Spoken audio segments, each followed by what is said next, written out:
Good evening friends. So ఈరోజు market ఎలా trade అయింది, రేపు ఎలా ఉండొచ్చు అనేది ఒకసారి చూద్దాము. సో ముందుగా మనం గమనించినట్లయితే మనకి నిఫ్టీ కానీ బ్యాంక్ నిఫ్టీ కానీ మన మరోరోజు క్యాండిల్ ఏదైతే ఉందో మనం డిస్కస్ చేసామో అదైతే మనకి హానర్ చేయడం జరిగింది. సో మనము డే క్యాండిల్ మరోరోజు క్యాండిల్ అనేది మనం ఒకసారి డిస్కస్ చేసాం కదండి. ఇది వచ్చేసి సో మోస్ట్లీ ఈ యొక్క క్యాండిల్ని మనకి మంచిగా హానర్ చేస్తూ మనకి అప్ సైడ్ మూమెంటం పొటెన్షియలే మనకు చూపిస్తుంది. అప్ సైడ్ మూమెంటం పొటెన్షియలే చూపిస్తుంది. కానీ ఈరోజు విపరీతమైన వాలటిలిటీ అయితే మనం గమనించాము. సో ముందుగా మనం చూసినట్లయితే మనకి హై నుంచి లోస్ బాగా టచ్ అయింది. హై నుంచి లోస్ టచ్ అయ్యి 22,300. సో మనం ఏమైతే లెవెల్స్ గీసామో మీరు ఒకసారి చూడండి.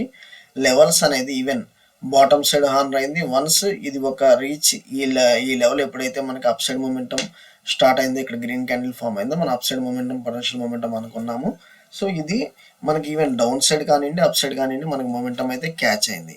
కాకపోతే ఏంటంటే ఇంత వాలటిలిటీలో మనం ట్రేడ్ చేయడం అవసరమా అంటే, సో మీరు ఏదైనా లెవెల్స్ స్ట్రాటజీ ప్రకారమే వెళ్ళాలి విత్ స్ట్రిక్ట్ స్టాప్ లాస్, లేకపోతే క్యాపిటల్ అనేది వాష్అవుట్ అవుతుంది.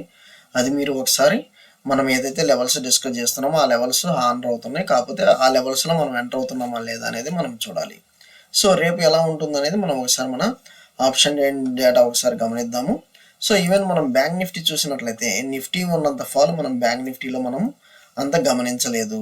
సో మనం బ్యాంక్ నిఫ్టీ చూసినట్లయితే green candle so almost 4 green candles almost మనకి ఇచ్చేసిందండి. 1 2 3 4 5 గ్రీన్ క్యాండిల్స్ ఇచ్చేసింది. సో రేపు ఎలా ఉండొచ్చు అనేది మన లెవెల్స్ ప్రకారం మనం చూద్దాము. కాకపోతే మీరు ఇక్కడ చూసినట్లయితే మనకి నిఫ్టీ డౌన్ అయ్యి అప్ సైడ్ అంటే వి షేప్ రికవరీ అయింది. కాకపోతే మనకి బ్యాంక్ నిఫ్టీ వచ్చేసి ఒక రేంజ్ ముందు నుంచి ఒక అప్ సైడ్ మూమెంటమే మనం చూసాము. ఓకే, ముందు నుంచి మనం ఒక అప్ సైడ్ మూమెంటమే చూసాము.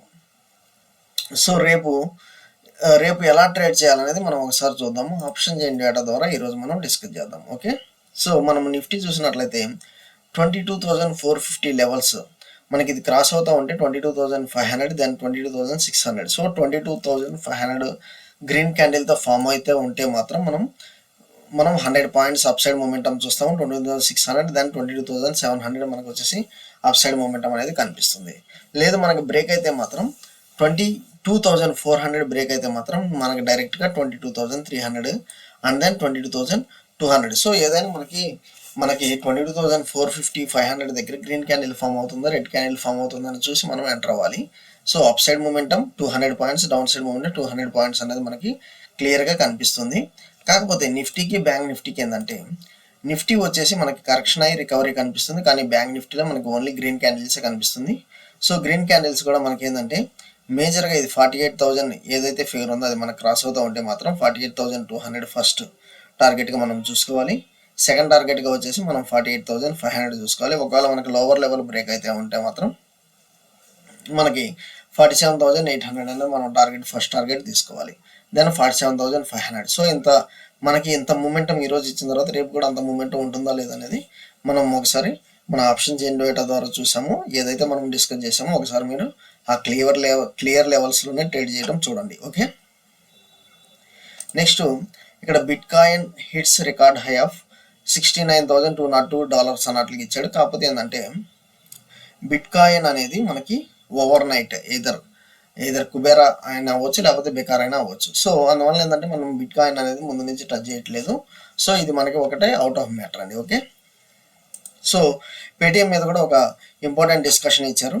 So 85% Paytm wallet users not to face disruption, rest ask to link wallet to other banks. ఇదేంటంటే వెరీ బిగ్ నెగిటివ్ న్యూస్ అండి, very big negative news to Paytm. Okay, so ఎవరైతే users కావాలనుకుంటున్నారో other బ్యాంక్స్కి ఆటోమేటిక్గా RBI చెబుతుందో నువ్వు వేరే banks చూసుకోమని. అలాంటప్పుడు మరి పేటిఎం యొక్క వాల్యూ ఎక్కడైతే మనకి డ్రాస్టిక్గా పడిపోతుంది. Paytm payments bank new users ఎవరైతే రావాలనుకుంటున్నారో వాళ్ళ యొక్క ఇంపార్టెన్స్ తగ్గిపోవడం వల్ల పేటిఎం షేర్స్ అనేది డ్రాస్టిక్గా పడే ఛాన్స్ అయితే కనిపిస్తుంది. ఓకే, సో నెక్స్ట్ వచ్చేసి ఈ జొమాటో షేర్స్ అనేది ఇచ్చాడు. Zomato shares fall 4% as ant likely sales 3,000 crore worth stake in black deal. So ఏదైతే ఉందో ఈ యొక్క ఫండ్ రైజింగ్ కంపెనీ యాంట్ అనేది దాని యొక్క స్టేక్ అనేది 3000 crore వర్త్ స్టేక్ అనేది సెల్ చేస్తుంది. సో అందువల్ల జొమాటో షేర్స్ ఫాలో అవుతున్నట్లు మనం ఇక్కడ చూసాము. ఇంకోటి ఏంటంటే మనకి ఐఐఎఫ్ఎల్ తర్వాత మనము ఇక్కడ ఇంకోటి ఐఐఎఫ్ఎల్ తర్వాత మనము ఇంకో కంపెనీ మనం ఇక్కడ చూస్తున్నాము. అది వచ్చేసి జేఎం ఫైనాన్షియల్ అండి. సో జేఎం ఫైనాన్షియల్ వచ్చేసి మనకి మేజర్గా దీని మీద కూడా ఆర్బీఐ నజర్ అనేది మనకి ఇక్కడ కనిపిస్తుంది అన్నట్లుగా మనకి ఇక్కడ చెప్పారు. సో దీనివల్ల ఏంటంటే ఆటోమేటిక్గా మనకి జేఎం ఫైనాన్షియల్ ఐఎఫ్ఎల్ వచ్చేసి మన గోల్డ్ లోన్స్ అనేది ఆపడం జరుగుతుంది. నెక్స్ట్ వచ్చేసి మనకి ఇది వచ్చేసి జేఎం ఫైనాన్షియల్ వచ్చేసి దీని మీద కూడా ఆర్బీఐ రెస్ట్రిక్షన్స్ అనేది వచ్చింది. బికాజ్ ఆఫ్ సబ్స్క్రిప్షన్ డేటా అనేది వీళ్ళు మ్యానిపులేట్ చేసినట్లుగా మనకి చూపిస్తున్నారు. అందువల్ల ఏంటంటే మనకి జేఎం ఫైనాన్షియల్లో కూడా మనకి బాగా కరెక్షన్ అవడం జరుగుతుంది. సో ఎవరైతే ఈ స్టాక్ హోల్డ్ చేస్తున్నారో కొన్ని స్టాక్స్ మనం ఇక్కడ చూద్దామండి. ఇది గోల్డ్ బీస్ అండి. నేను ముందు నుంచి చెప్తా ఉన్నాను, గోల్డ్ బీస్ అనేది మంచి లెవెల్స్లో ఉంది. సో ఇక్కడ నుంచి మనకి full up side momentum. So gold కూడా మనకి ఫుల్ అప్ సైడ్ ట్రెండ్లో ట్రేడ్ అవ్వడం జరుగుతుంది. అందువల్ల ఏంటంటే మనకి ఇక్కడ నుంచి అప్ సైడ్ మూమెంటం ఉండే ఛాన్సెస్ ఉంది. ఎప్పుడైనా గోల్డ్ అనేది మనకి హెడ్జింగ్గా ఉపయోగపడుతుంది. ఎప్పుడైతే మీ పోర్ట్ఫోలియో పడతా ఉంటుందో ఆటోమేటిక్గా గోల్డ్ అనేది మీకు ఆ పోర్ట్ఫోలియో నుంచి రికవరీ అయితే ఉంటుంది. ఇది మీరు ఒకసారి చూడాలి. సో పేటిఎం అనేది మనకి మంచి చాలా నెగిటివ్ న్యూస్ అండి అది. సో ఇక్కడ నుంచి బాగా మనకి ఇంకా ఫ్రీ ఫాల్ అయ్యే ఛాన్స్ అయితే కనిపిస్తుంది. పేటిఎం షేర్ హోల్డర్స్ ఎవరైతే ఉన్నారో వాళ్ళు చాలా జాగ్రత్తగా ఉండాలి. జేఎం ఫైనాన్షియల్, సో నాకు ఇక్కడ నుంచి డైరెక్ట్గా 57-60 లెవెల్స్ కనిపిస్తుంది జేఎం ఫైనాన్షియల్. ఇది మీరు ఒకసారి చూడండి. సో ఎగ్జిట్ అవ్వాలనుకున్న వాళ్ళు ఇమీడియట్గా ఎగ్జిట్ అయిపోండి జేఎం ఫైనాన్షియల్. సో జొమాటో వచ్చేసి మన లెవెల్స్ చూస్తే మాత్రం మనకి ఆల్ టైమ్ హై నుంచి కరెక్షన్ అనేది స్టార్ట్ అయింది. సో మోస్ట్లీ ఇది వచ్చేసి నాకు ఫస్ట్ వచ్చేసి 130 లెవెల్స్, దెన్ వచ్చేసి నాకు 120 లెవెల్స్. సో ఇక్కడ దాకా కనిపిస్తుంది. ఒకవేళ ఇది కనుక బ్రేక్ అయితే మాత్రం ఇది మనకి లోస్ని టచ్ అయ్యే ఛాన్స్ అయితే కనిపిస్తుంది. ఓకే, జొమాటో. నెక్స్ట్ ఐఐఎఫ్ఎల్ అండి. మనం ఆల్రెడీ డిస్కస్ చేసాము. ఈ లెవెల్ నుంచి మనకి ఈ లెవెల్ 20% ఇచ్చాడు. నెక్స్ట్ వచ్చేసి మనకి 241 లెవెల్స్ అనేది కనిపిస్తుంది. ఎవరైతే ఉన్నారో ఐఏఎఫ్ఎల్ కూడా ఇన్వెస్ట్ చేస్తున్నారు, జేఎం ఫైనాన్షియల్ ఐఏఎఫ్ఎల్ ముందైతే ఎగ్జిట్ అయిపోండి వీలైనంత త్వరగా. నెక్స్ట్ మనం వచ్చేసి కొంతమంది లార్జ్ క్యాప్ అడిగారు. టాటా కేమ్ అండి. మనము వచ్చేసి మనకి నిన్న వచ్చేసి ఒక బ్రేక్అవుట్ అనేది మనకు కనపడింది. సో నిన్న నేను ఈవెన్ యాడ్ చేసి పెట్టుకున్నా, మనం ఇది డిస్కస్ చేయలేదు అనుకుంటాను. ఓకే, సో ఈ లెవెల్స్ మనకు బ్రేక్అవుట్ కనిపించింది 1040. సో ఈ లెవెల్స్ మనం ఎంట్రీ లెవెల్స్, ఈవెన్ ఏదైతే మార్కెట్ ఓపెన్ అయిందో అప్పుడు మన లెవెల్స్ ఎంటర్ అయినా కానీ మనకు మంచి ప్రాఫిట్ అయితే వచ్చి ఉండాలి. స్టిల్ ఇదేంటంటే టాటా కెమికల్స్ ఏదైతే ఇది బ్యాటరీ స్వైపింగ్ కానివ్వండి, సో బ్యాటరీ మ్యానుఫ్యాక్చరింగ్ కానివ్వండి, ఈవీకి సంబంధించి, లేకపోతే ఆల్ మోటార్స్ టాటా గ్రూప్కి సంబంధించిన ఏదైతే ఉందో ఇది యొక్క మ్యానుఫ్యాక్చరింగ్ ఉంది కాబట్టి దీని మీద ఇంకా మనం బుల్లిష్గానే ఉన్నాము. లార్జ్ క్యాప్ అడిగారండి. మనం Tata chemicals and then Tata motors, so ఇవన్నీ లార్జ్ క్యాప్స్ అండి, మీరు ఇన్వెస్ట్ చేసుకోవచ్చు. Next Tata power.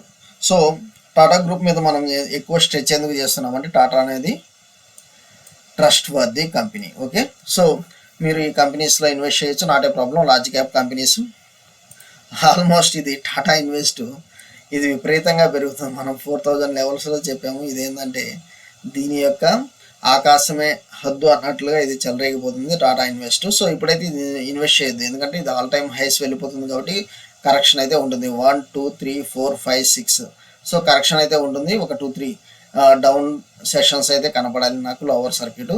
దెన్ మనము ఈ స్టాక్ గురించి ఆలోచిద్దాము. టాటా ఇన్వెస్ట్ ఎవరైతే ఇన్వెస్ట్ చేశారో నాకు తెలిసిన ఒక 3-4 మెంబర్స్ అయితే ఇన్వెస్ట్ చేశారండి మంచి లెవెల్స్ 4500 5000 దగ్గర. సో ఎవరైతే ఇన్వెస్ట్ చేస్తారో వాళ్ళు మంచి ప్రాఫిట్స్ అన్ని.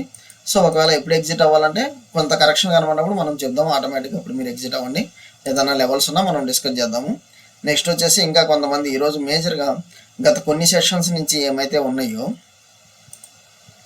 అన్నీ మనకి స్మాల్ క్యాప్ అనేది లోవర్ సర్క్యూట్స్ అనేది కొడతాం జరుగుతుంది. Small caps lower circuit Yes Bank.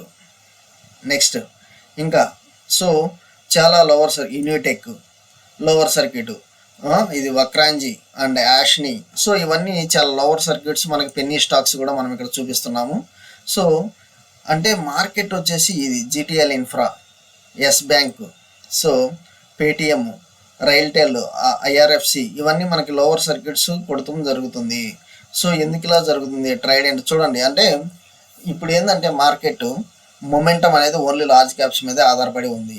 So large caps last 2 to 3 ఇయర్స్లో అసలు పార్టిసిపేట్ చేయలేదు, only small and mid caps participate చేసినాయి. సో అందువల్ల ఏంటంటే ఇప్పుడు ఏదైతే మూమెంటం జరగాలో అది only large caps. So large caps అంటే టాటా గ్రూప్స్ మనం 3 చెప్పాము. మీరు రిలయన్స్లో ఇన్వెస్ట్ చేసుకోవచ్చు. ఇంకా మీరు వచ్చేసి బజాజ్ ఆటో మనం ముందు నుంచి 7,000 లెవెల్స్ నుంచి చెప్తున్నాం. ఇది టుడే అది వచ్చేసి మనకి 8,800 దాకా ఉంది. సో ఇది వచ్చేసి బజాజ్ ఆటో వచ్చేసి మనకి 10,000 అయితే ఈజీగా క్రాస్ అయిపోతుంది.